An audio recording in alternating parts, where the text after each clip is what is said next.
शिव महापुराण की कथा में एक बात आती है कि मान लो आप शिव जी के मंदिर में प्रवेश नहीं कर सकते। कई माताएं कहती हैं कि हमारे घर में बच्चे ने जन्म लिया है, सावड़ लगी हुई है, कुटुंब में परिवार में कोई चले गया, सूतक लगी हुई है।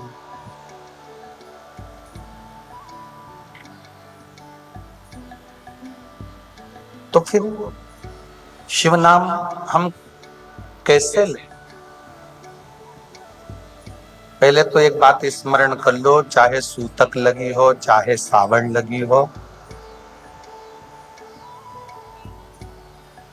चाहे तुम कितने भी अशुद्ध हो, फिर भी भगवान का नाम लेने में कोई मनाही नहीं।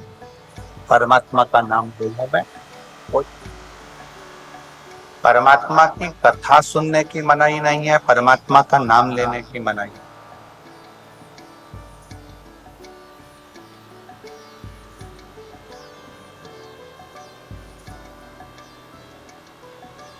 जब कोई मर जाता है तो कौन सी पुराण होती है? जम के बोलो जरा। गरुण पुराण। किसी किसी घर में लोग गीता जी भी वाचते हैं।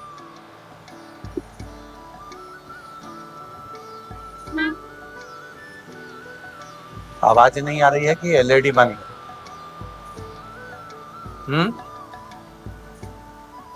जरा जाकर देखिए, कार्यकर्ताओं को जरा भेजा करो, सुना करो।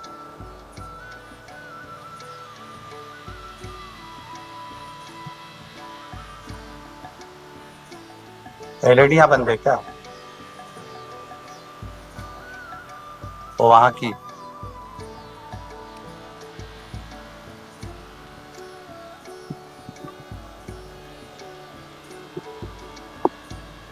अगर कोई कमी हो जाती है तो भी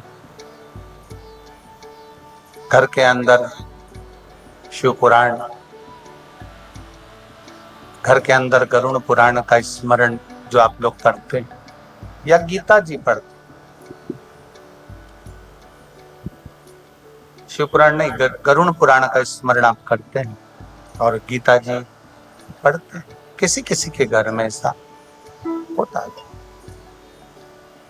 शास्त्र कहता है, शास्त्र वर्णन करता है कि आप शुद्ध हैं, अशुद्ध हैं, सावड़ लगी है, सूतक लगी है, या कितने भी आप अशुद्ध हैं, तो भी भगवान का नाम लेने में और भगवान का नाम सुनने में कोई दोष नहीं लगता।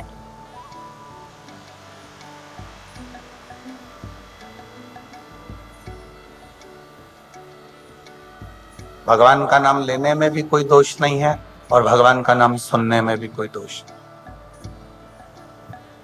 खूब सुनो।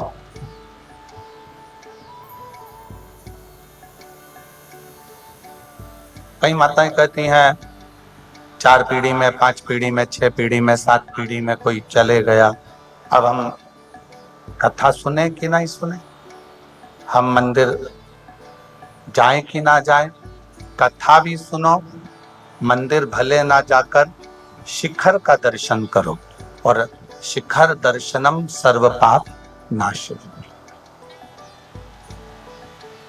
घर में कथा को भी सुनिए और मंदिर के शिखर का दर्शन।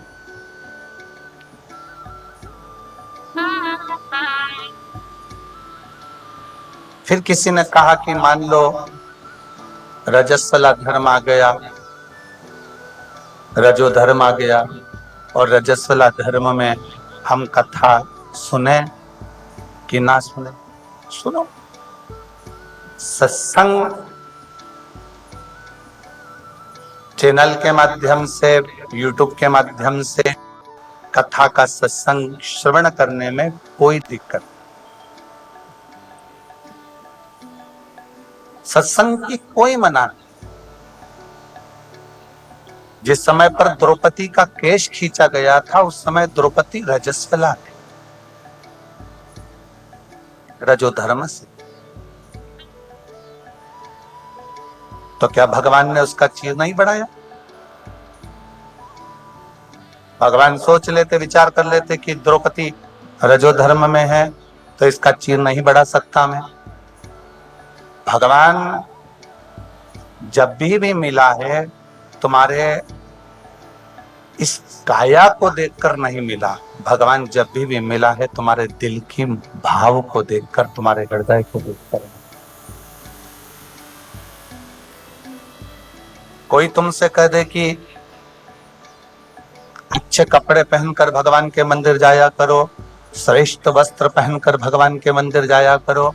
शिव महापुराण की कथा तो यहाँ तक कहती है कि बच्चा गटर में गिर गया, नाली में गिर गया, उस बच्चे को मोहल्ले के लोग, गटर में गिरे हुए, गंदगी में गिरे हुए बच्चे को घर के लोग, अपन परिवार के लोग, मोहल्ले के लोग अपने गले से नहीं लगाएंगे, पर गटर में गिरा हुआ बच्चा, गंदगी में लगा हुआ बच्चा माँ देख लेगी या बाप देख लेगा तो अपने बच्चे को सबसे पहले गले से लगाएगा। माता पिता अपने बच्चे को गले से लगाते हैं, क्यों? क्योंकि ये बेटा मेरा है। माता पिता ने उसके गंदे कपड़े नहीं देखे, माता पिता ने उसके गंदे शरीर नहीं देखा, माता पिता ने गटर का गंदा कीचड़ नहीं देखा, माता पिता ने तो अपना पुत्र देखा।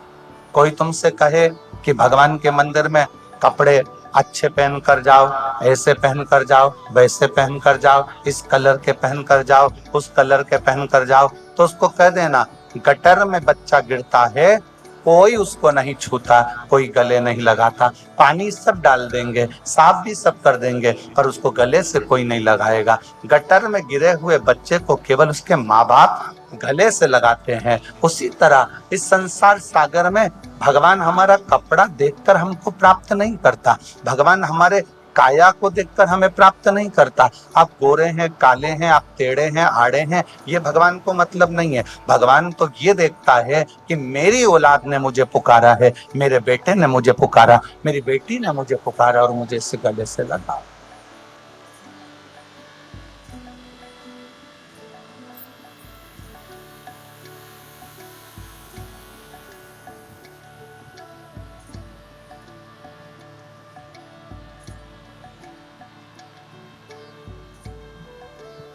किसी ने एक प्रश्न किया, गुरुजी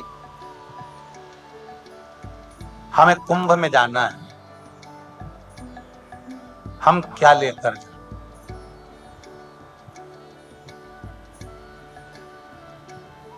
हमें अगर कुंभ में जाना है, कुंभ में हमें पहुंचना है, तो हम क्या लेकर जाएं? हमारा निवेदन है, तुम कुंभ में जा रहे हो, कुछ लेकर जाओ, चाहे मत लेकर जाओ, पर अपना दिल लेकर जरूर जाना, मन लेकर जाओ।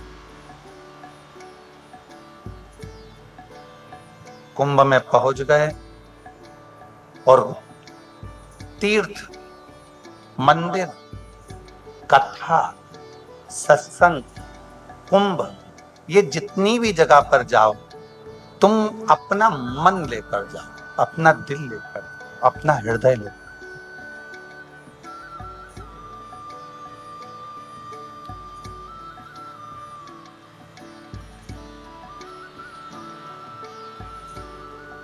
अपना दिल लेकर जाइए। कुंभ, तीर्थ में जा रहे हो तो अपना मन लेकर जाइए, कथा में जा रहे हो तो अपना दिल लेकर, अपना मन लेकर जाइए।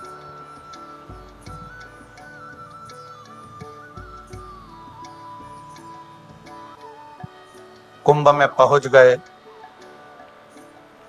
और वहां से आने के बाद लोगों से कह रहे हो कि वहां तो इतना ऐसा हो गया, दर्शन करने गए तो मन में आ गया, तो लोगों से कह दिया वहां तो ऐसा हो गया।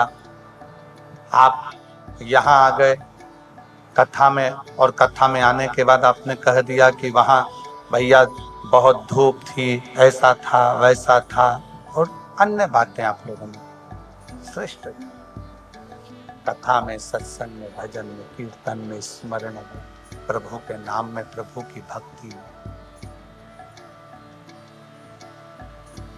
आप जब जाओ तो अपना पूर्ण हृदय रखकर, पूर्ण दिल रखकर जाओ, पूर्ण मन रखकर।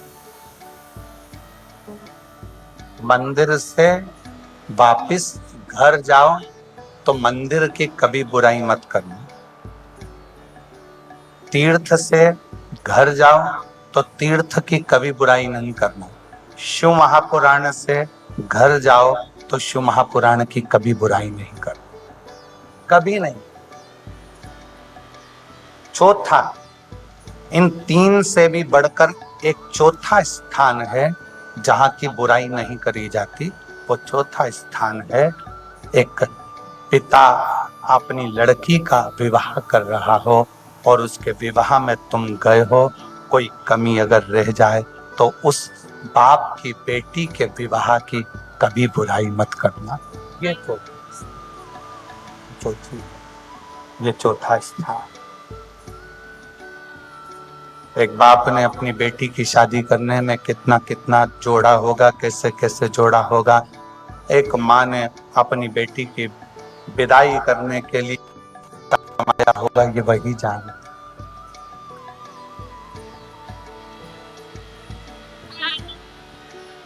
ये वो जानो।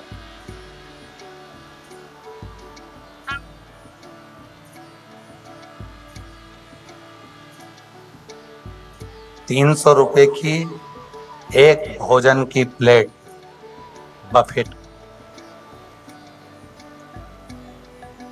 ₹500 की एक बफेट की प्लेट भोजन की।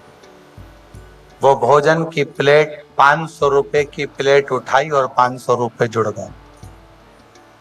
कैटरिंग वाले ने ₹300-500 जोड़ लिए, एक प्लेट उठी और जुड़ गई। अपने छोटे छोटे बच्चों को ये उपदेश दो कि एक प्लेट उठाने पर किसी गरीबड़े के, उस बाप के बेटी के घर में ₹500 खत्म हो गए। तुमने 500 का लिफाफा दिया, 4 लोग चले गए, 4 प्लेट उठी, ₹2000 तो तुम्हारे वैसे ही खर्च हो गए उस पिता के। और लिफाफा तुम ₹500 का देकर आए, ₹1500 का तो उसको चूना लगा कर आ गए और कहा हम उसकी लड़की के घर की शादी में कन्यादान कर आए। हम बेटी की शादी में कन्यादान कर आए? नहीं, नहीं। एक बेटी की शादी में कन्यादान करने से भी ज्यादा बड़ा है कि किसी गरीबड़े की बेटी की शादी हो, वहां तुम प्रसन्न चित्त से खड़े होकर उस बाप को इतना कह दो कि तुम चिंता मत करो, मैं खड़ा हूं, शादी संभाल लूंगा, तुम अपना काम। ये श्रेष्ठता है।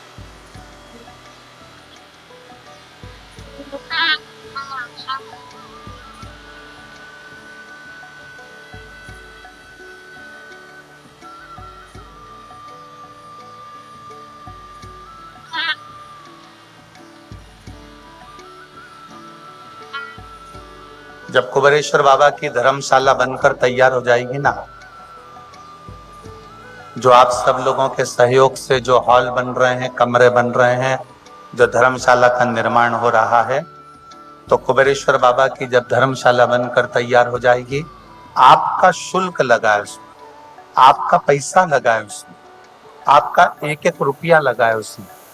उस धर्मशाला का एक नियम रखेंगे कि किसी बेटी की अगर किसी बाप को शादी करना है तो वहां 25-30 लोगों को लेकर आए, लड़के वाले भी 25-30 आए, उनके भोजन की व्यवस्था भी समिति निशुल्क करेगी, कन्यादान दहेज देने की समिति व्यवस्था करेगी, उस बेटी को दहेज भी समिति देगी और आए हुए बारातियों का भोजन भी समिति कराएगी और बेटी की विदाई भी समिति करेगी।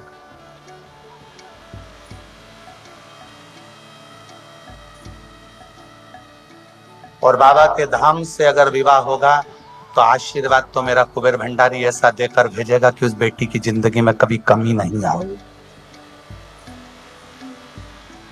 दहेज भी बाबा देगा, समिति देगी, 25 लड़के वाले 25 लड़की वाले आएंगे, आराम से शादी करेंगे और दहेज भी उनको देकर बाबा विदा करेंगे।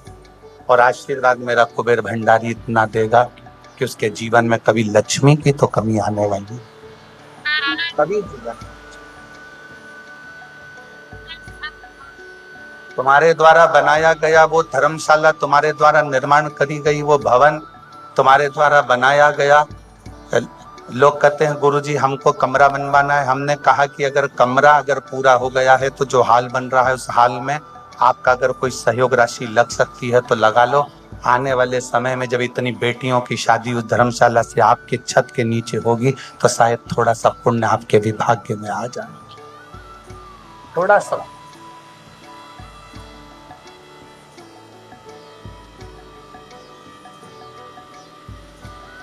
वहां तो केवल आपकी बेटी को दामाद को लेकर आना है और विवाह करना है और जाना। पंडित भी वहीं रहेगा, भोजन भी वहीं रहेगा, रुकने की व्यवस्था भी वहीं रहेगी, सब व्यवस्था वहां रहेगी, सब निःशुल्क बाबा के भरोसे। उसके आगे शिव तत्व। मंदिर में जल चढ़ाकर वापिस लौटो तो बुराई मत करो, तीर्थ से दर्शन कर कर पहुंचो तो बुराई मत करो। कुंभ जा रहे हो, गंगा यमुना सरस्वती कावेरी गोदावरी सरयू क्षिप्रा का स्नान कर कर जा रहे हो, वापिस जाकर निंदा मत करो। और चौथा स्थान जो मूल है, किसी बेटी के विवाह में अगर जा रहे हो तो उसके घर में अगर खाने की थोड़ी कमी पड़ जाए, कोई व्यवस्थाओं में कमी पड़ जाए, कोई कमी रह गई है तो उसको नजरअंदाज करो और उस बेटी के विवाह की बुराई कभी मत करो, क्योंकि वो अपनी बेटी है, अपने गांव की बेटी है, अपनी बेटी। मेरी जीजियों, मेरे जीजाओं, मेरे बेटा बेटियों, आप लोग आज के समय में जानते हो नहीं जानते हो हमें नहीं मालूम, पर यहाँ जितनी मेरी बुजुर्ग माताएं बैठी हैं या बुजुर्ग पिता बैठे हैं, जो मेरे भाऊ बैठे हैं, जो मेरी आई बैठी हैं, इनसे पूछिएगा कि पुराने समय में गांव में अगर एक लड़की की शादी होती थी तो पूरे गांव के लोग उसमें मेहनत कर कर पूरे गांव के लोग बारात को संभालते थे और ऐसा लगता था कि गांव में किसी एक की शादी नहीं, पूरे गांव की बेटी की शादी होती थी, पूरे गांव। आपको मालूम है ये धर्मशालाएं, ये गार्डन, ये मंगल कार्यालय, ये तो अब बने। गांव में शादी होती थी तो जितने घर होते थे बारात उन घरों में रुकती थी, प्रत्येक घर के अंदर बारात होती, प्रत्येक घर।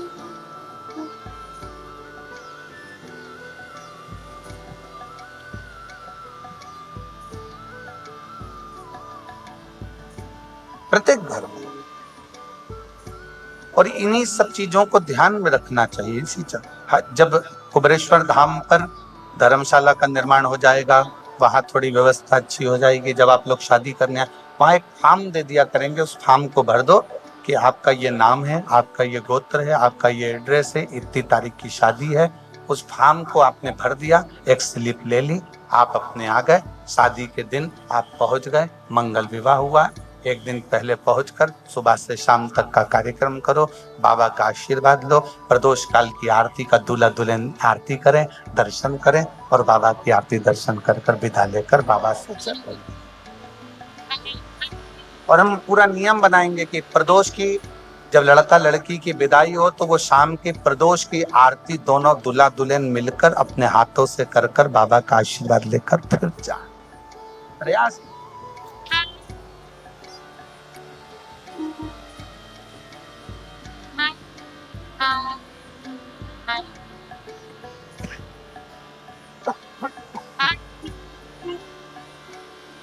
कभी निंदा करना है तो अपनी खुद की कर। किस चीज की निंदा करना है? अरे समझ में नहीं आ रहा है कि मेरे को हो क्या गया, सुबह नींद ही नहीं खुलती मेरी, इतना प्रयास करता हूं पर नींद खुलने को तैयार नहीं है।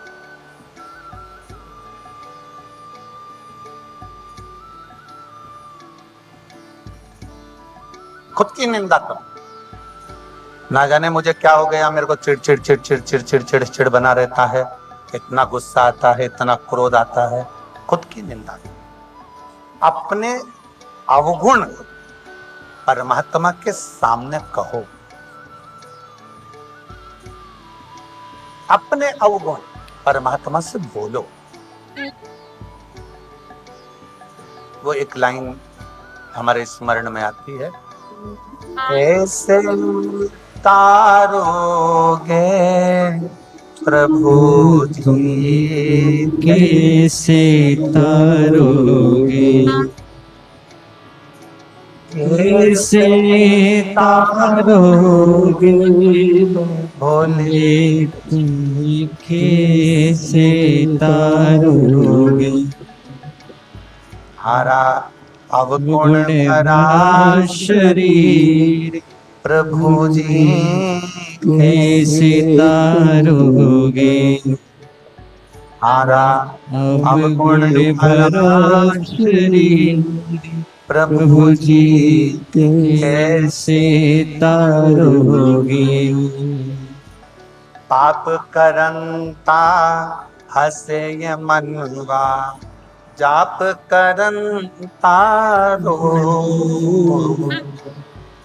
पाप पाप करंता करंता हसे हसे ये मनवा, मनवा, जाप जाप करंता करंता रो। काम क्रोध में निश दिन जागो, कथा कीर्तन सो, काम क्रोध में निश दिन जागे। जब टीवी देख रहे हो तो रात के 11 बज रहे हैं, मोबाइल चला रहे हो रात के 12 बज रहे हैं, नींद नहीं आती, और कथा देखने बैठे या सत्संग में बैठे, सुंदरकांड में बैठे, रामायण में बैठे, काम क्रोध में निस दिन जागे, कथा कीर्तन सो। और कैसी फूटी पड़ी तकदीर, तकदीर कहो ना कैसे तारोगे। कैसी फूटी पड़ी पड़ी तकदीर, तकदीर कहो ना कैसे तारोगे। कैसे तारोगे तारोगे मेरे बाबा, कैसे तारोगे। कैसे कैसे तारोगे भोले जी, कैसे तारोगे। हरा अवगुण अवगुण भरा भरा शरीर भोले जी, कैसे तारोगे। पाप करंता हसे या मनवा, जाप करंता रोए। ये टूटा हुआ माइक का स्टैंड है बाबू, ये पार्वती। पाप करंता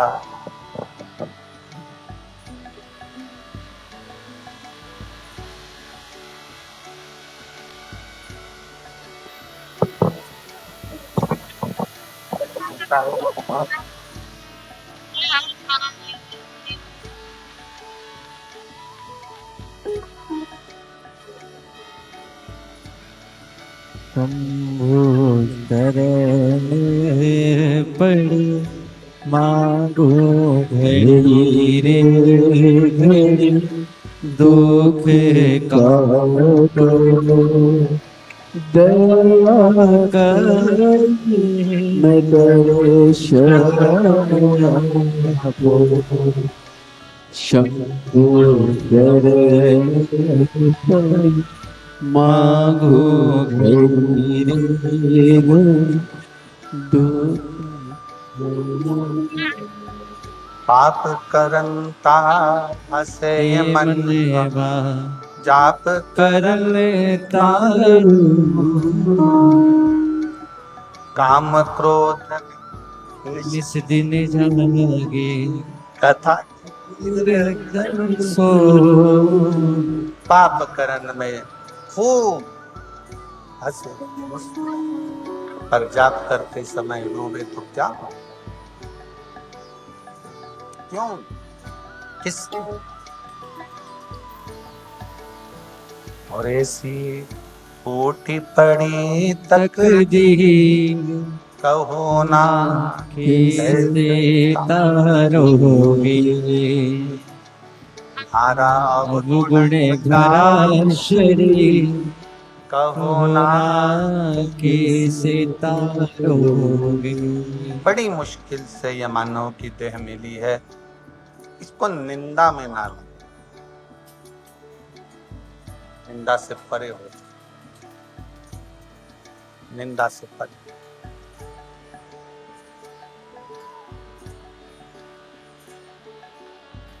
सावित्री ने देवऋषि नारद से कहा था कि आपने मेरा भाग्य बता दिया कि मेरी शादी सत्यवान से होगी तो वो 1 साल तक जीवित है। संसार की ना जाने कितनी बेटियां, कितनी माताएं, कितनी महिलाएं ऐसी हैं जिनको अपना भाग्य नहीं मालूम कि इनके साथ होगा।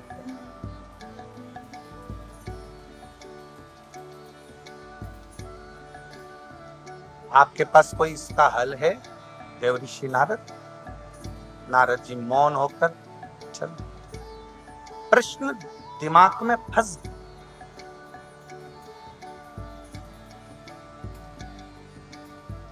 प्रश्न दिमाग में फंस गए।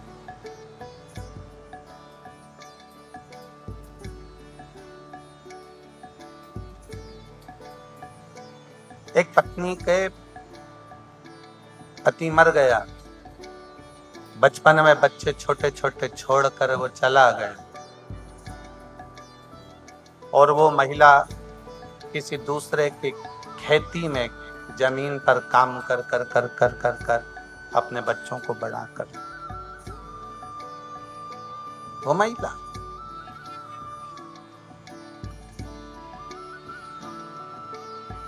एक दिन उसी महिला के बच्चे जब बड़े हो जाते हैं और बड़े होकर अपनी माँ से, खेती में काम कर रही माँ से कहते हैं, माँ तूने मुझे पढ़ाया लिखाया, इतना बड़ा कर लिया, मैं पढ़ भी लिया, पर माँ क्या हम दोनों बेटों को तूने पढ़ाया, क्या हम दोनों की किस्मत में कभी कोई नौकरी सरकारी नहीं लिखी? यहीं बैठी है वो, जिसका पति छोटे छोटे 2 बच्चों को छोड़कर मर गया और वो जमीन पर काम करती रही, खेती का काम दूसरे की जमीनों पर जाकर करती रही और अपने बच्चों को पढ़ा दी।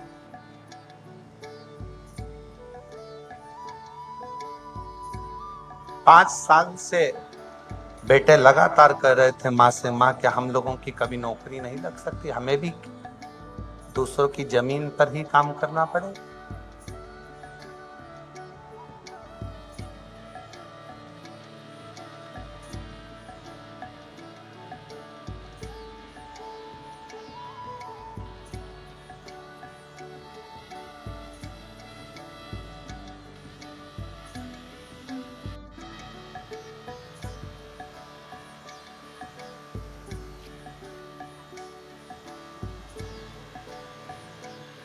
एक प्रश्न, क्या भाग्य में लिखा है? फिर निवेदन है, तुम्हारी किस्मत में अगर विधाता ने कुछ उल्टा भी लिख दिया है ना, तो शंकर के मंदिर जाना चालू कर दो, तुम्हारा भाग्य उल्टा जरूर हो जाएगा, सुधर जाएगा। आप शिव के मंदिर जाना प्रारंभ,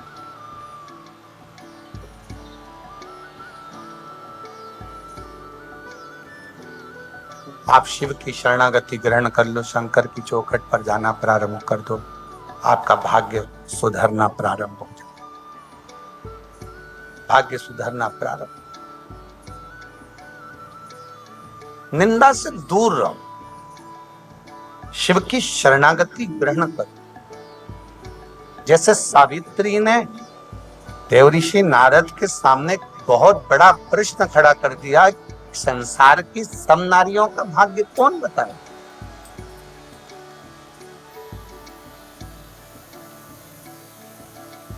संसार की सारी नारियों की किस्मत कौन बताने वाला?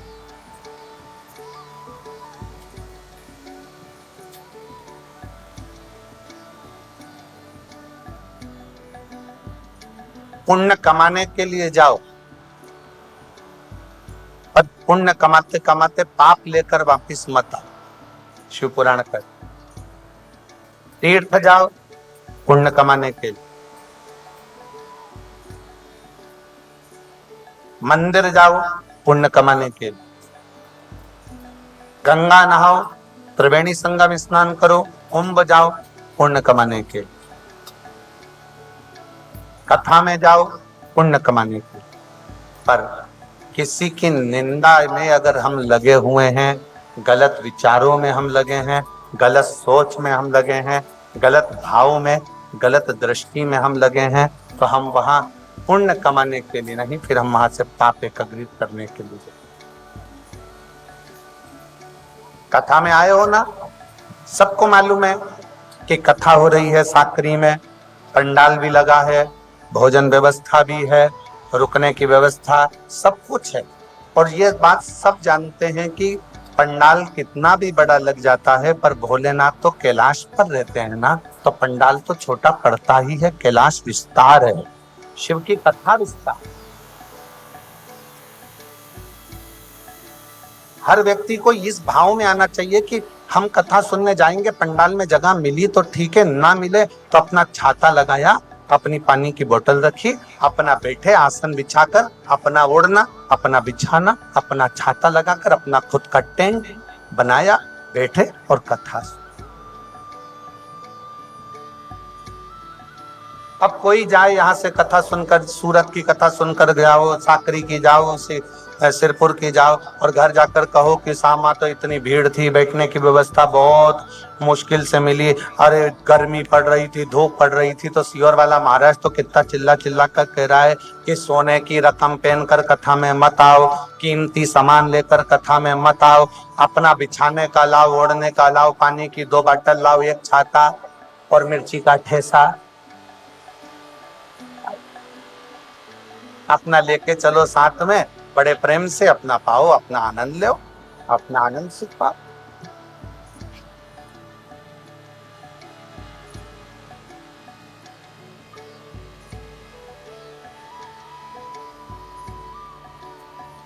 आज याद इसलिए आया कि आज टिफिन में आया, तो आप अपनी व्यवस्था से चलो।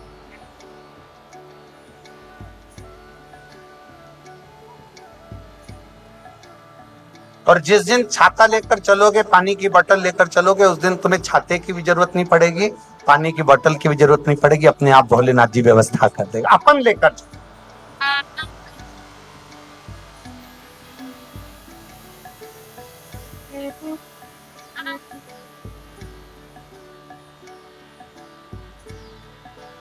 कई लोग सीहोर आते हैं कुबेरेश्वर बाबा की भूमि पर, सोने की रकम पहनकर आने की जरूरत क्या है? वहां तो बाबा से कहो कि तुम दो मुझे, तुम मेरे बाप हो, तुम मेरे पिता हो।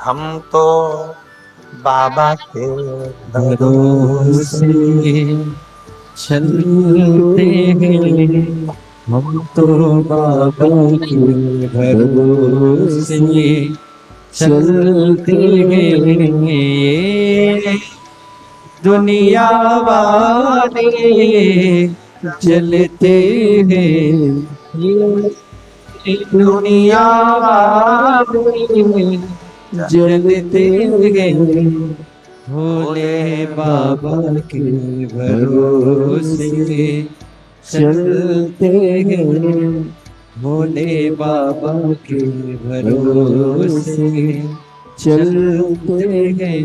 नारद जी के सामने प्रश्न खड़ा कर सावित्री मैया का विवाह सत्यवान के साथ हो जाता है। सत्यवान के पिता नेत्रों से अंधे हैं, माता दुखी रहती है देखकर। धर्मसेन से, अपने ससुर से सावित्री ने जब विचार करा कि कुछ दिन बाकी हैं, तो पूछ लिया कि तुम्हारा राज्य गया, तुम भी राजा थे, तुम्हारा पूरा की पूरा राज्य चलो गया। आ जाओ।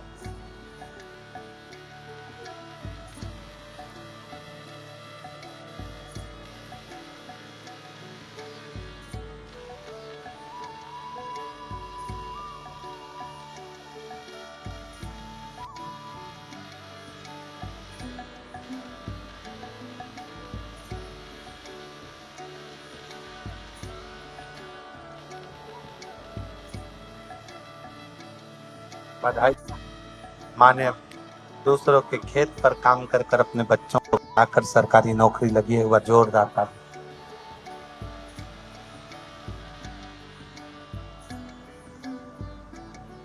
अगर विश्वास लगन पक्की है तो मंजिल मिलती जरूर।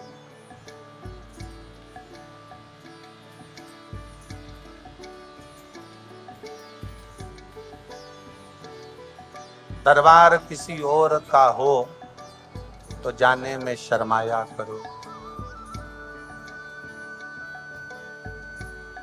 दरबार किसी और हो जाने में शर्माया करो, पर दरबार यदि महाकाल का हो तो रोज जाया करो। प्रतिदिन प्रति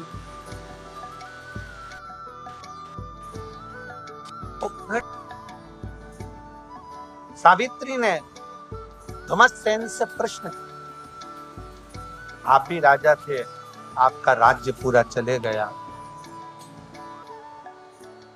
संसार के लोगों ने, कुछ राजाओं ने आक्रमण कर कर हमें हमारे राज्य को छुड़ा लिया और मेरे नेत्र की ज्योति भी उन लोगों ने मेरे आंखों को, अब मेरे पास ना राज सत्ता है ना मेरे नेत्र, ना राज सत्ता है ना।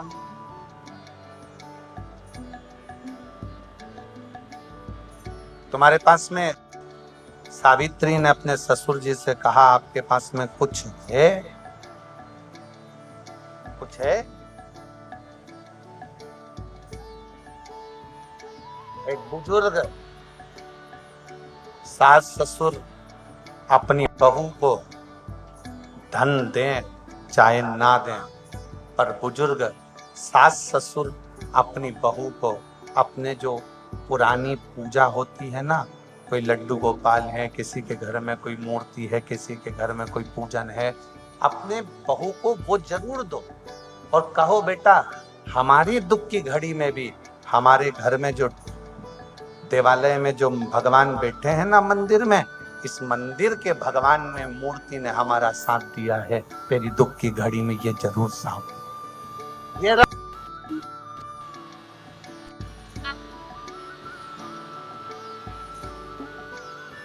आपके पास में कुछ है? और आज आप सबसे निवेदन करेंगे, आपके पास देने के लिए कुछ भी नहीं हो तो एक बार मुख से श्री शिवाय नमस्तुभ्यम जरूर कहकर निकल जाया करो।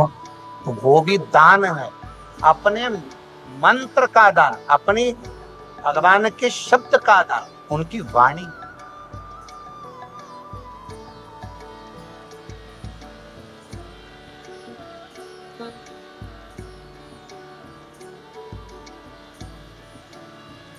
अभी लखनऊ में एक हमारे प्रिय हैं लालू सोनी जी, वो उनके मित्र ने शादी करी तो उन्होंने कोई राजपूत है, उन्होंने पत्रिका छपा।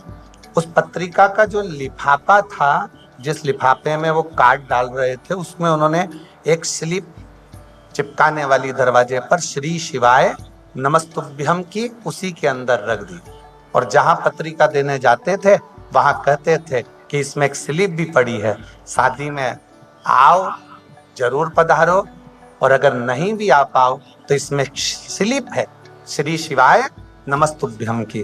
अपने खुद के घर के दरवाजे पर वो स्लिप चिपकाना जरूर, जिससे आपके घर में आने वाले की जिंदगी भी खुशहाल हो और आपकी जिंदगी भी खुशहाल। उन्होंने पत्रिका के लिफाफे में एक अलग से चिपकाने वाली स्लिप रख दी, श्री शिवाय नमस्ते। कार्ड तो जा ही रहा था, वो स्लिप भी उन्होंने उसमें रख दी कि आप ये स्लिप सबके घर घर जाएगी, लोग अपने दरवाजे पर उसको चिपकाएंगे, अपने जीवन को कृतार्थ करें। आप लोगों के दरवाजे पे लगा है श्री शिवाय नमस्तुभ्यम? हाथ उठाओ जरा, किस किस के यहाँ लगा है? सबके यहाँ लगा है? लगा के रखो। जीवन में दुख कष्ट बहुत दूर रहे, जितनी तारीख को लगाया वो तारीख भी लिख के रखो। जैसे बल्ब आता है ना CFL का, उस बल्ब पे लिखा रहता है इतनी तारीख का बल्ब है, अगर बीच में बेकार हो गया तो कंपनी वापस ले लेती। तारीख भी लिख लो तुम तो कि हमने इतनी तारीख को लगाया, और देखना पहले के साल और एक साल के अंदर कितना फर्क गिरता है, आपको मालूम पड़ जाएगा कि सुख आता है कि नहीं, कष्ट दूर होता है कि नहीं होता, तकलीफें जाती है कि नहीं जाती। कुछ है आपके पास देने के लिए, कुछ है। ससुर ने कहा हाँ, मेरी पोटली में एक पुरातन छोटा सा लिंग है शिव, छोटा सा।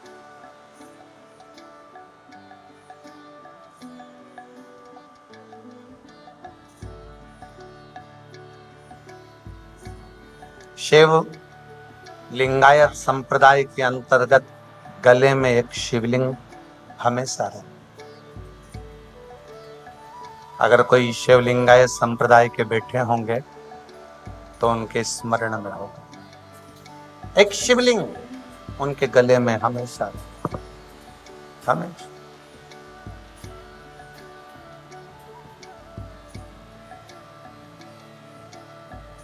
सत्यवान के पिताजी ने कहा कि मेरे पास में एक शिवलिंग है। दुमसेन बोले छोटा सा शिव।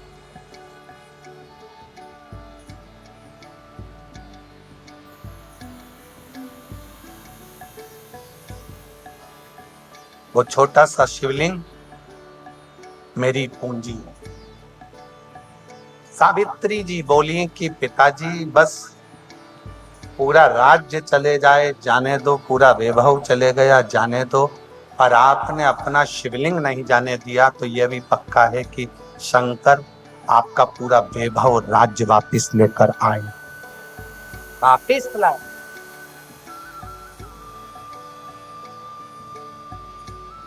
क्यों?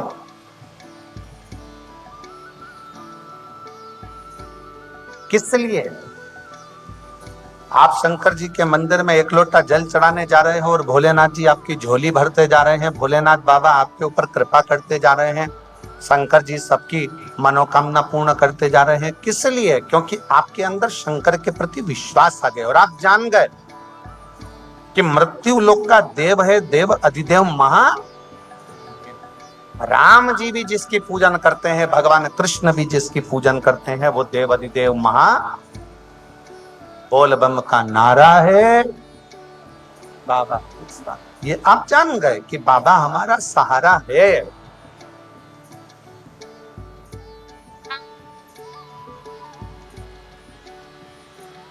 आप लोगों की बुद्धि में ये बैठ गया कि शंकर पर जल चढ़ाएंगे और हमारा सारा दुख मिटेगा। सावित्री समझ गई मेरा पति सत्यवान 1 साल होने में केवल 2 दिन बचे हैं, मेरा शिव मेरे पति को वापस देगा, क्योंकि उसका नाम कालाधिपति महाकाल है। काल पर विजय करने वाला केवल एक है, वो देव अधिदेव महादेव है, केवल एक।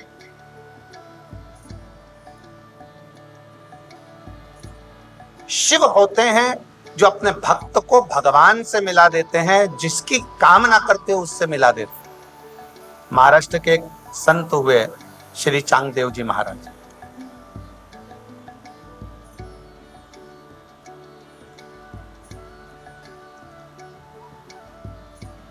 महाराष्ट्र के एक संत हैं, सुना है कि नहीं सुना नाम?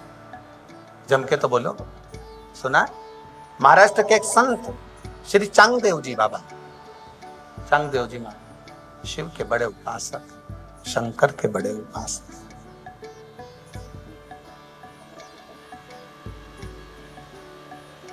उनकी उम्र का कोई अंदाजा नहीं है। शिव के इतने बड़े भक्त थे चांगदेव जी की शंकर की ज्योति की पूजन कर कर ज्योतिर्लिंग के रूप में उसको पूज लेते। संत श्री चांगदेव जी महाराज काल भैरव की स्तुति करते थे तो शंकर दर्शन देने के लिए आ जाते। श्री चांगदेव जी इतनी तप साधना में लीन रहते थे कि शंकर भी उनको देखकर प्रसन्न होते थे। महाराष्ट्र के ऐसे संत महाराष्ट्र में जन्मे हैं। भारत की भूमि में सबसे ज्यादा अगर संत कहीं जन्मे हैं तो इस महाराष्ट्र की पवित्र भूमि पर जन्मे। कहते हैं भक्ति भी इस महाराष्ट्र में आकर ऊर्जावान हो जाती है। ऊर्जावान हो जाती है भक्ति इस महाराष्ट्र में आने के बाद।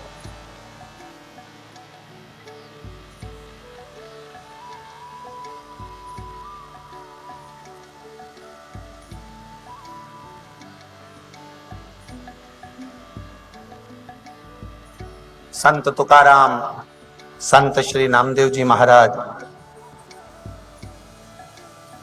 ऐसे कई कई कई संत इस महाराष्ट्र की पवित्र भूमि ने।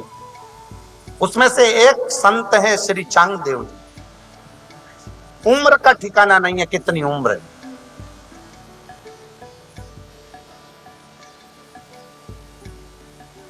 चांगदेव जी की उम्र जब 1400 साल हो गई। कितने वर्ष?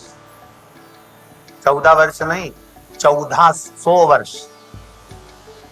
1400 वर्ष जब चांगदेव जी की उम्र हो गई तो चांगदेव जी एक दिन बैठे और भगवान शंकर की पूजन कर रहे थे और पूजन करते करते बोले कि बाबा, या तो तुम मेरे गुरु बन जाओ या जिसको मेरा गुरु बनाना है उससे मुझको मिला।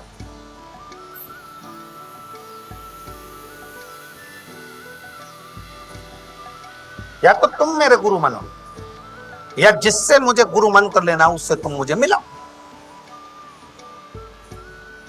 चांगदेव जी ने अपनी पूरी जिंदगी में शंकर भगवान को गुरु मानकर रखा था,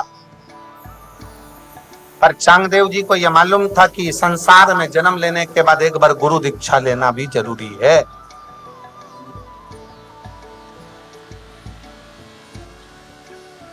कई मेरी माताएं कहती हैं हमारा गुरु मंत्र नहीं, हम कहते हैं शंकर को अपना गुरु मान।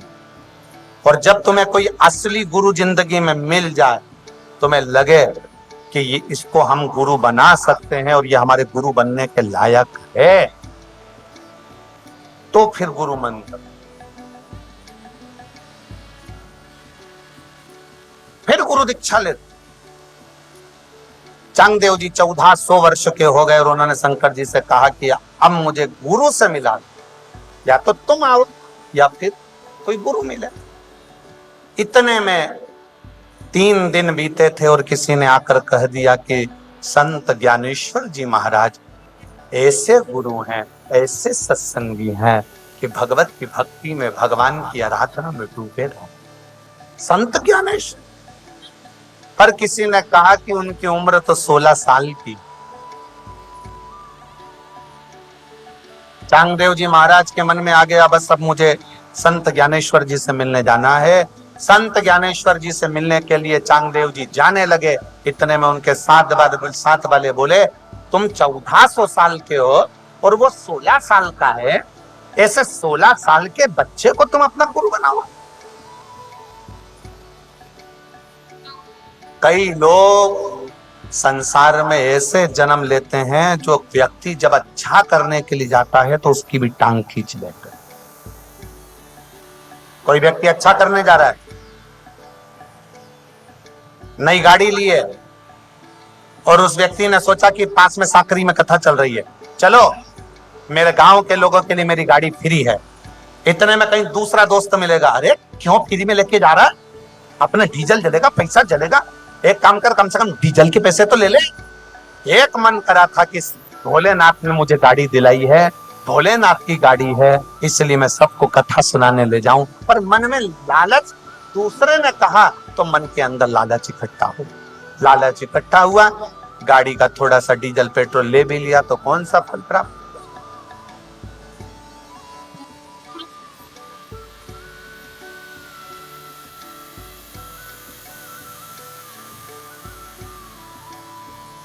फिल्म जाते समय तुम किसी की मानते हो क्या? जम के तो बोलो जरा। फिल्म देखने जा रहे हो थिएटर में, किसी की सुनते हो? मन करा और दोनों धनी लुगाई, दोनों पति पत्नी बैठे गाड़ी से, घुड़ घुड़ करके फिल्म देखने पहुंच गए। मॉल घूमने जाते हो, कहीं घूमने जाते हो, किसी से पूछते हो? नहीं, गाड़ी ली, चल दे। फिर दान करते समय, भजन करते समय, सत्संग करते समय, कथा सुनने जाने के समय आप दूसरे से क्यों पूछते हो? दिल करे चल बैठ, शिव कथा सुनने के लिए चल। दान करते समय भी हमें किसी से नहीं पूछना कि मुझे दान करना है। मेरा मन, मेरी भक्ति, मेरा स्मरण कुछ अच्छा बन सके अपनी जिंदगी में तो हमें कर ले।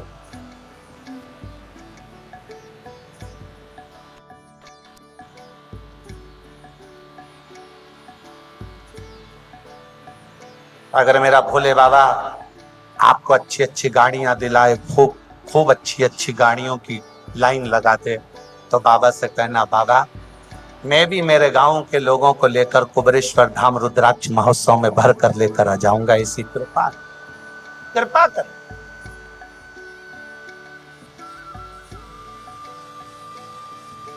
कल मौनी अमावस्या है, पूरी दुनिया के लोग कुंभ का त्रिवेणी संगम का स्नान कर रहे हैं और आप उनसे परे इतने किस्मत वाले हो जो माघ महीने की मौनी अमावस्या के दिन शिव महापुराण की कथा का स्नान कर रहे हैं। इतने भाग्यशाली। और कल कथा का कौन सा दिन है? जम के बोलो जरा। छठा। कल शिव पुराण का कौन सा दिन माना जाता है? शिवरात्रि। कल कथा तो वही 1 बजे से 4 बजे तक होगी, पर परसों की जो कथा है सुबह 8 बजे से 11 बजे तक हो जाएगी और 7 दिन की कथा साकरी में परसों पूरी हो जाएगी। पर वो जो सुबह 8 से 11 होगी उसका प्रसारण टीवी पर 1 से 4 या। कितने भाग्यशाली। खूब भजन करो, खूब स्मरण करो। मौनी अमावस्या है, अपने घर से कुछ बना कर ले आओ, ना बन सके तो बिस्कुट लाओ, कुछ बनाकर भोजन आदि लाकर ये शिव भक्त जो आए उनकी सेवा में लग जाओ। पानी पिलाओ, मुंह झूठा करो, शिव भक्ति करो। चांगदेव जी महाराज ने विचार कर लिया, सूचना मिली 16 वर्ष का बाल। साथ वालों ने कहा, गुरुदेव तुम 1400 साल के, वो 16 साल का गुरु दीक्षा लेने जा रहे। चांगदेव जी महाराज के मन में साथ में रहने वालों ने थोड़ा सा अहंकार उत्पन्न कर दिया। थोड़ा सा। ये मत सोचना कि भगवान का भजन करते हो या तप करते हो या साधना करते हो तो अहंकार नहीं आए।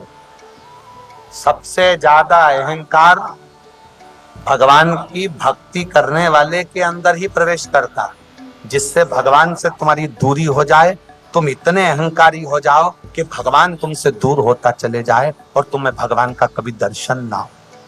याद रखना, तुम भगवान के मंदिर में 1 साल 2 साल 4 साल 6 साल जाकर जल चढ़ा रहे हो, मंदिर में झाड़ू लगा रहे हो, पोछा लगा रहे हो, सेवा कर रहे हो, कभी किसी से मत कहना कि मैं इतने साल से सेवा कर रही हूं। कभी अकड़ की बात मत करना। अहंकार हमारे सारे पुण्य को जलाकर समाप्त कर देता है। कभी मत कहो।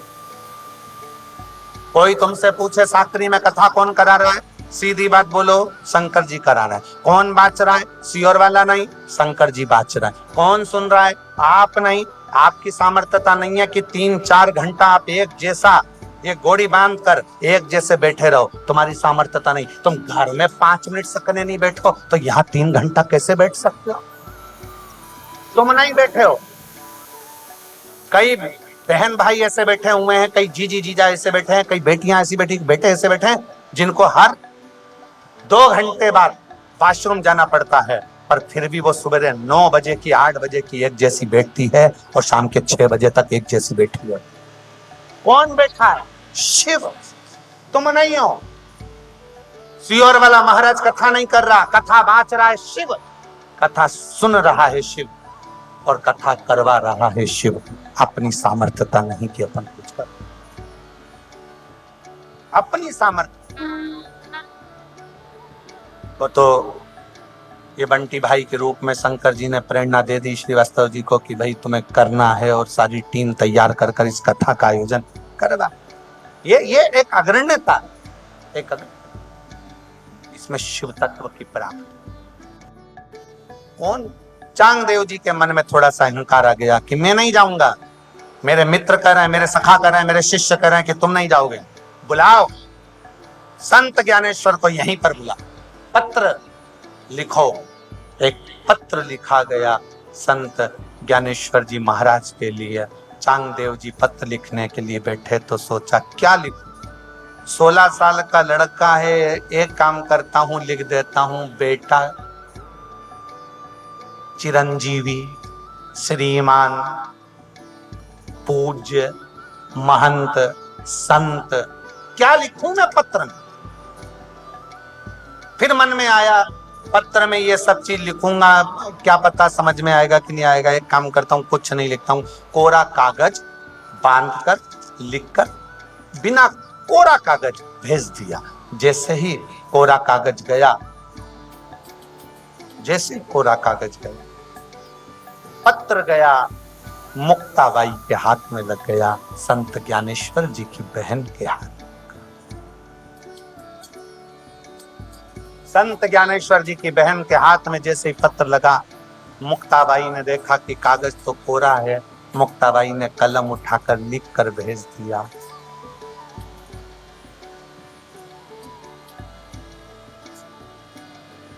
तुम भी कागज की तरह हो।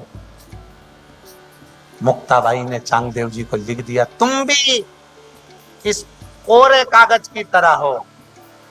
भले तुमने उम्र 14 वर्ष 1400 साल की पाई हो, पर अभी भी अहंकार तुम्हारे अंदर इतना भरा है कि कोरे की कोरे ही हो। कोरे रहा नहीं गया। चांगदेव जी के पास में जब लिखा हुआ पत्र आया तो चांगदेव जी ने कहा आज तो मैं जाऊंगा। चांगदेव जी बहुत शंकर के उपासक थे, उन्होंने चुटकी बजाई, सामने शेर आ गया। दूसरी चुटकी बजाई, एक सर्प ने नकेल बोली शेर की, उसको चांगदेव जी ने पकड़ लिया। शेर पर चांगदेव जी जाने लगे, उनके शिष्य भी जाने लगे। मुक्ताबाई अपने दोनों भाइयों से कहा और इतने में खबर पहुंच गई संत ज्ञानेश्वर जी के पास में कि चांगदेव जी आ रहे हैं। संत संत होता है। 16 साल के ज्ञानेश्वर जी एक दीवार पर बैठे हुए थे। समय एक कच्ची दीवार जिसको बनाई जा रही थी, उस दीवार पर बैठे थे। मुक्ताबाई भी बैठी थी, उस पर दोनों भाई भी बैठे थे। संत ज्ञानेश्वर जी को मालूम पड़ा कि चांगदेव जी आ रहे हैं, एक संत आ रहा है। उसके मन में भले अभिमत आ जाए, पर संत ज्ञानेश्वर जी ने सोचा चांगदेव जी आ रहे हैं, शंकर के भक्त आ रहे हैं, शिव के उपासक आ रहे हैं। चांगदेव जी ने दीवाल को हाथ से थपथपाया, चल संत से मिलना है। दीवाल इधर से जा रही थी, उस पर मुक्ताबाई, दोनों भाई और ज्ञानेश्वर जी बैठे थे। उधर से शेर पर चांगदेव जी आ रहे थे। शेर रुक गया दीवाल को देखकर। चांगदेव जी ने देखा, गजब है, मैं जीव को अपने काबू में कर कर चला हूं, और धन्य है रे संत ज्ञानेश्वर जो निर्जीव दीवाल को काबू में कर कर चल रहे। निर्जीव दीवाल काबू में कर कर चल। चरणों में पड़ गए संत ज्ञानेश्वर जी के 16 साल के बेटे के चरणों में, 16 साल के बालक के चरणों में श्री चांगदेव जी पढ़कर कहते हैं, मुझे गुरु दीक्षा दो।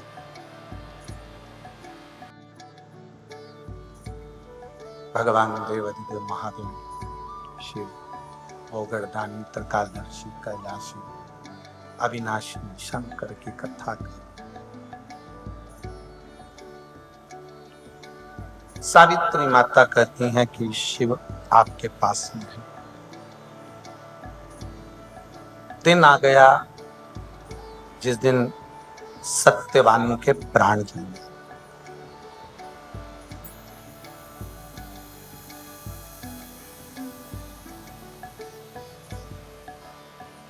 किसको नहीं मालूम कि मरना है? सबको मालूम। एक छोटे से छोटा बच्चा भी जानता है कि मैं मर जाऊं। जवान भी जानता है कि मरना है, अधेड़ी भी जानता है कि मरना है, और बुढ़ापे में भी लोगों को मालूम है कि मरना।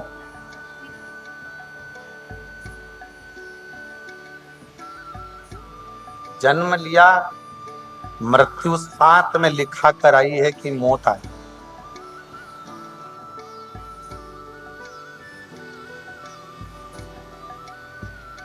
कब आएगी किसी को, पर सावित्री को मालूम पड़ गया था कि इस दिन ये मरे।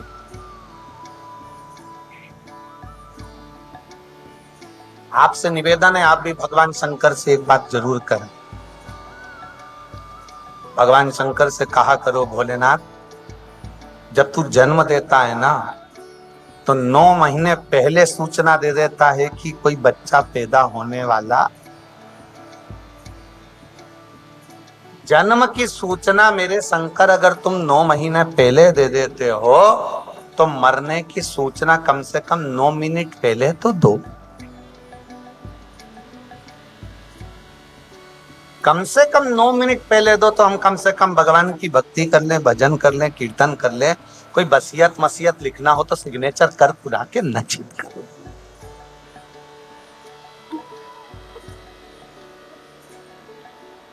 पर शिव कहते हैं कि जन्म की सूचना भले मैं 9 महीने पहले दे दूं, पर मरने की सूचना में 9 मिनट पहले नहीं दे सकता, क्योंकि 9 मिनट में तू राजा खटवाक का चरित्र करता है।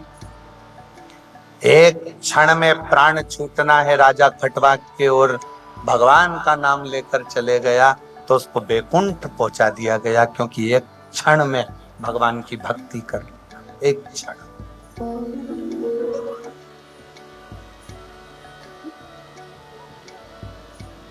सूचना नहीं देगा।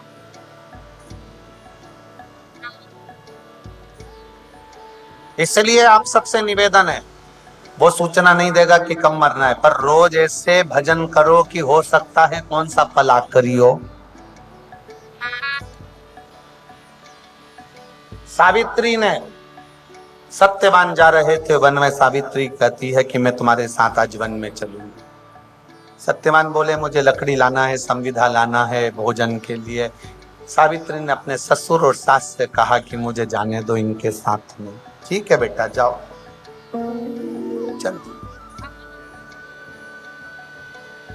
जाते जाते सावित्री एक काम कर गई, जो हम हमेशा आपको कहते आए हैं, वो सावित्री ने आज कर दिया। अपने ससुर से वो शिवलिंग का दर्शन मांग लिया कि जो शिवलिंग आपके पास में रखा है उसका एक बार दर्शन कर। हम आपसे रोज कहते, अपने दिन की शुरुआत एक लोटे जल से करो। रोज प्रतिदिन सुबह शंकर जी के मंदिर जाकर एक लोटा जल चढ़ाकर उसका दर्शन कर फिर नौकरी पर, ऑफिस में, सर्विस पे, दुकान पर फिर जाओ, तो तुम्हारी जिंदगी में कोई भी अड़चन आएगी तो टल जाए। मुझे एक बार उस शिवलिंग का दर्शन करा दो पिताजी जो तुम्हारे पास में है। जैसे ही सूचना मिली, धुमसेन ने अपना शिवलिंग निकालकर दर्शन कराया। सावित्री प्रणाम कर कर उसका स्पर्श कर कर अपने पति के साथ चल दी। बाबा, शिव पुराण कहता है, एक बेलपत्री का छोटा सा टुकड़ा भी जब कोई व्यक्ति अंदर खा लेता है, एक बेलपत्र का थोड़ा सा टुकड़ा भी अगर कोई मनुष्य खा लेता है, शिव जी पे चढ़ा हुआ या शंकर पे चढ़ा हुआ जल पी लेता है, या शंकर जी के शिवलिंग का स्पर्श कर लेता है, तो उस स्पर्श का फल, उस बेलपत्र के पत्ते का फल, उस जल का फल उसके शरीर में, उसके शरीर में 21 दिन तक रहता ही रहता है। अब बेलपत्री का पत्ता तो उस समय पर नहीं, सावित्री ने नहीं पाया। शिवजी पे चढ़ा हुआ जल भी सावित्री नहीं पाई। केवल शंकर के शिवलिंग का स्पर्श करा, प्रणाम करा, दर्शन किया और सावित्री चल आश्रित होकर शिव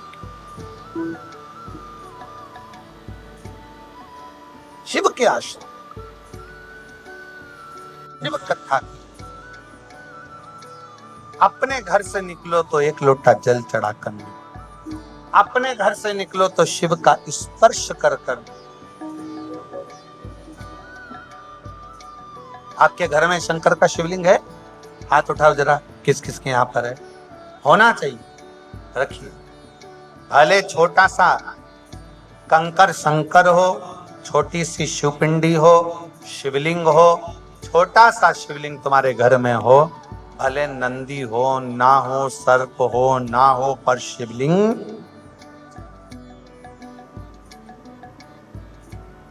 शंकर भगवान कभी नहीं देखते कि तुम शुद्ध हो कि अशुद्ध हो। हाँ, इतना जरूर याद रखिए,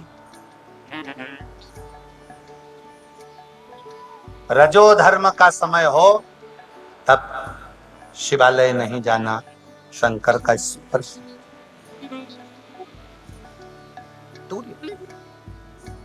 कथा सुनो, नाम जाप स्मरण करो, शिव को याद करो, राम को याद करो, कृष्ण को याद करो, उसका भजन करो, कीर्तन करो, मंत्र जाप करो, कथा स्मरण करो, इससे चलेगा। पर रजो धर्म के समय पर भगवान शंकर का शिवलिंग का स्पर्श नहीं करो, देवता का स्पर्श।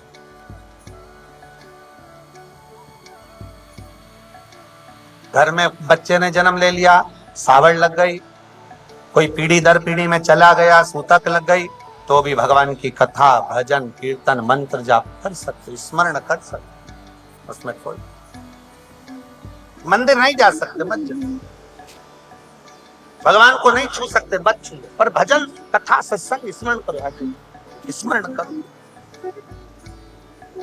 उसको नहीं छू।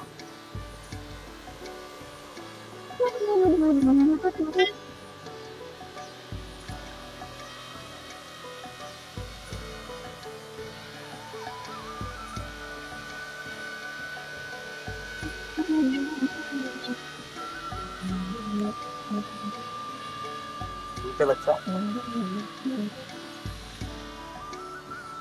शिव कथा कह रही है, भगवान शंकर का चरित्र कह रहा है, शिव महापुराण की कथा कह रही है, शिव तत्व का।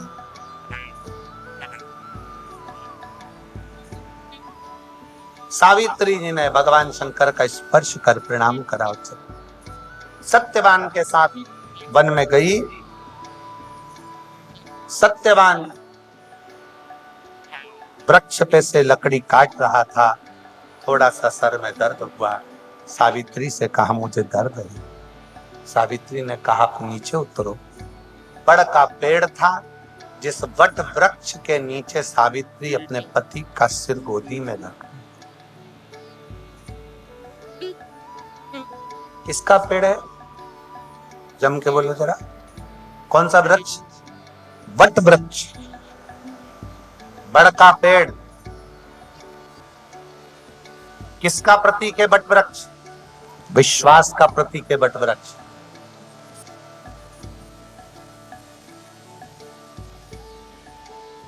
जब मन में फिर निवेदन है, अगर कोई तुमसे कह दे कि तुम्हारा ग्रह बेकार चल रहा है, तुम्हारे राशियां बेकार चल रही है, तुम्हारे दोष है, कोई कह दे कि तुम्हारे ऊपर ये दोष है, कोई कह दे तुम्हारे ऊपर वो दोष है, कोई कह दे तुम्हारे नक्षत्र बेकार चल रहे हैं, कोई कहे तुम्हारा एक्सीडेंट का योग है, कोई कहे तुम्हारा ये योग चल रहा है, कुछ कर सको ना कर सको, एक काम जरूर करना, किसी बड़ के पेड़ के नीचे, बट वृक्ष के नीचे थोड़ी देर बैठकर रोज प्रतिदिन श्री शिवाय नमस्तुभ्यं का जाप करना प्रारंभ करो, या पंचाक्षर मंत्र जपो, नमः शिवाय, या षडाक्षर मंत्र जपो ओम नमः शिवाय, या महामृत्युंजय मंत्र जपो, पर शंकर का नाम अगर वट वृक्ष की छांव में बैठकर किया जाता है तो अकाल मृत्यु भी टल जाती है। अकाल मृत्यु भी टलती है। वट वृक्ष की छांव में अगर तप किया जाए, भजन किया जाए, मंत्र जाप किया जाए, नाम जाप किया जाए, स्मरण अकाल में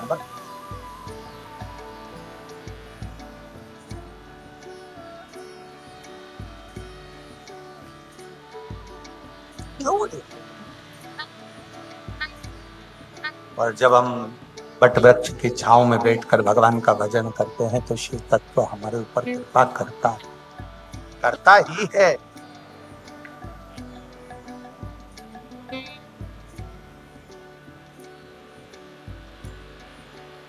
वो कहते हैं ना, उज्जैन के राजा कवि कृपा नजरिया, भगवान देवादिदेव महादेव ओगड़दानी त्रिकालदर्शी कैलाशी अविनाशी। शंकर की कथा कह रही है, शिव पुराण कहती है सावित्री पति का सिर गोद में रखकर बैठ, बड़ का पेड़ विश्वास का प्रतीक, वट वृक्ष की छांव में जब तुम्हें लगे कि ग्रह बेकार चल रहे हो, कोई कष्ट आने वाला है, कोई दुख बहुत तेज आ गया, कोई तकलीफ ज्यादा आ गई, तो बड़ के पेड़ के नीचे वट वृक्ष की छांव में बैठकर श्री शिवाय नमस्तुभ्यम जपना चाहिए। जपो।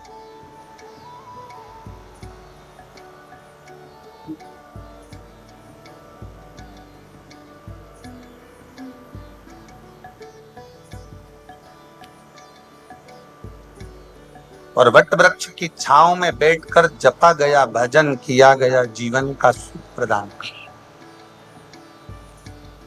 शिव नाम जपिए, श्री शिवाय नमस्तुभ्यं, श्री शिवाय नमस्तुभ्यं, श्री शिवाय नमस्तुभ्यं, श्री शिवाय नमस्तुभ्यं, श्री शिवाय नमस्तुभ्यं, श्री शिवाय नमस्तुभ्यं। सावित्री ने सत्यवान कहते हैं कि मैं ऐसा लग रहा है कि मेरे प्राण जा रहे। क्या देखा सावित्री ने कि सामने एक काला सा मस्तक पर हीरे रतन का मुकुट पहना हुआ, हाथ में गदा, भैंसे पर सवार एक सामने यम खड़ा।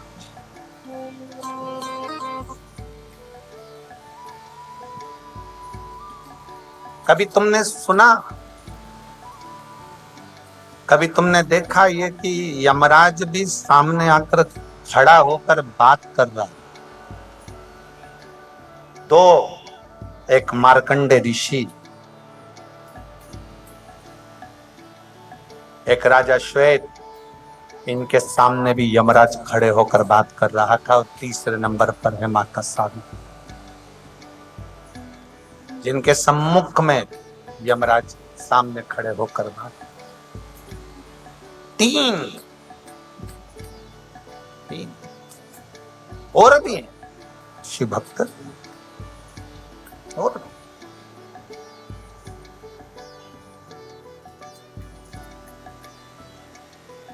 यम की भी सामर्थ्यता नहीं होती है कि शिव भक्त को ऐसे ही उठा कर ले।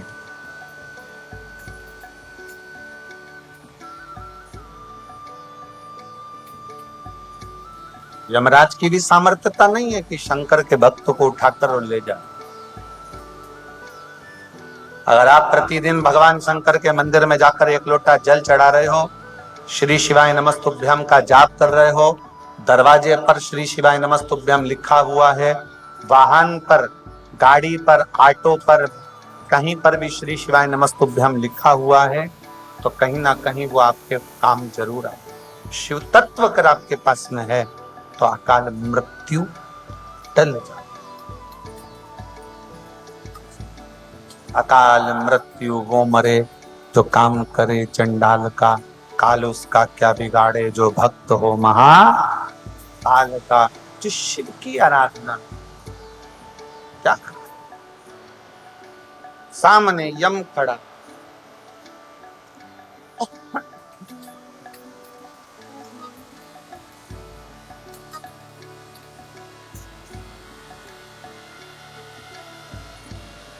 सामने यम है। सावित्री तुम्हारे पति को लेकर जाओ। सावित्री कहती है ये मेरे पति हैं, मैं जाने नहीं दूंगी।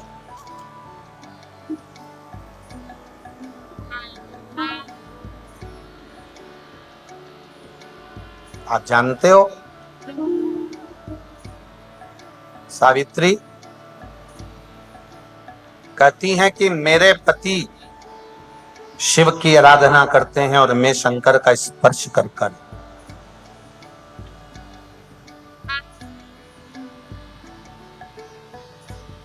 यमराज ने कहा तुम्हारे स्पर्श के कारणवश ही हम तुम्हारे सामने आकर खड़े हो गए हैं और तुमसे पूछ रहे हैं कि इसको ले जाना। ले जाने लगे, आप अपना कर्म करो, मैं अपना कर्म करूंगी। शिव महापुराण की कथा कहती है शंकर के भक्त को अपने कर्म में लगे रहना चाहिए, बाकी का निर्णय तो शंकर करें। यमराज ले जाने लगे, सावित्री पीछे पीछे जाने लगी। आखिरी में यमराज ने सावित्री से कहा कि तुम शंकर का स्पर्श कर कर आई हो, इसलिए मेरा मन है कि तुम कुछ मांगो। 4 वर मांगे। ससुर का गया हुआ राज्य वापिस आए,